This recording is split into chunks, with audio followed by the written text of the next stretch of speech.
One more thing. About the surgery that had been performed on the people in the Devil's House. Yeah? You said that their throats were cut open, with an acoustic tube pushed inside? Right. The tubes were hooked up to tape recorders, playing some kind of audio. Well, we picked up some of that audio through your radio transmissions and recorded it here. The intel team has been working on analyzing the communications log. What have they found? There's nothing tying the contents together. We've got a report on 3 deaths in a car accident on the auto route near Marseille.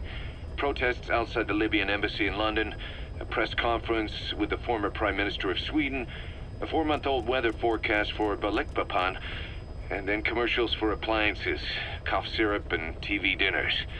Assuming they're not all staged, they come off as recordings of your average public broadcasts. Public broadcasts? Just radio and TV signals?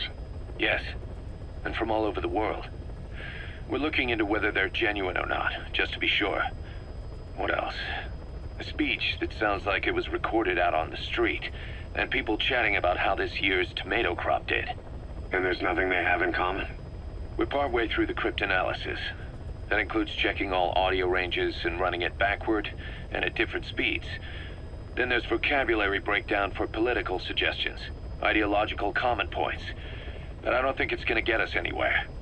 Where were the recordings made? There's nothing linking them from that angle either. Just like you reported, we've detected virtually every major language there is. French, German, Italian, Spanish, including South American accents. Then there's Russian, Hindi, Arabic, Portuguese, Mandarin, Cantonese, Japanese. They're nothing if not thorough. Well, I don't know if we've got them all covered. Ignoring the ones that have gone extinct, supposedly over 5,000 languages exist today. Besides, English isn't one of the ones we picked up. Really? English? I know.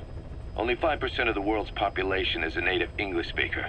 But when you factor in those who've acquired it as a second language, nearly 1/3 of the people speak it. The world's dominant lingua franca. You gotta figure they had it somewhere among all the languages in that place. No English. Bear in mind, we didn't hear everything that was played in that room.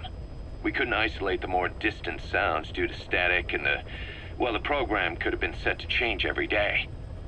In a nutshell, for reasons unknown, people in that room with a common medical condition were made to listen to recordings in languages from around the world. It's not clear how the growths on their chests fit into it. It could have been treatment for them, or maybe an experiment of some kind. I'm guessing one person knows. Yeah, Skullface. He was there. The only thing we can say for sure is that he's involved.